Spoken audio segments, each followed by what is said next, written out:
I think 80s fantasy was unparalleled in the history of film. When people say fantasy, most people think of high fantasy, with elves and wizards and all that kind of stuff. But there are fantasy elements in a lot of things. Come on, it's just a bit further. Hello! Hello! How'd you get up there? Wasn't easy.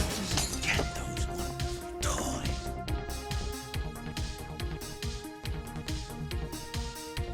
Some of the earliest movies I can remember my parents showed me were 80s fantasy films. Return to Oz, Never-Ending Story, The Labyrinth.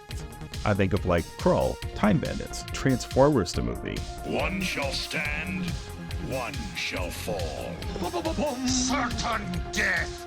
There's a big difference between mostly dead and all dead. When I hear fantasy movies, one of the first things that comes to my mind almost instantly is all the imagery from Legend. Legend is the seminal fantasy film experience.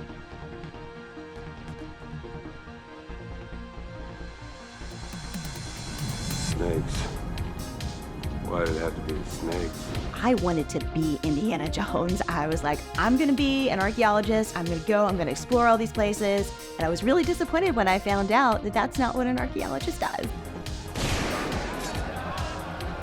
Fantasy films in the 80s did not talk down to children.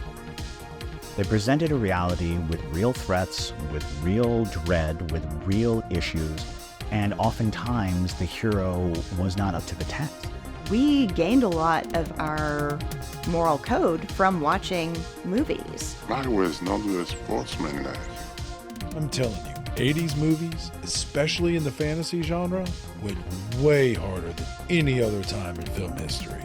These films still pulled up. I would totally say that the 80s was the golden age of fantasy movies.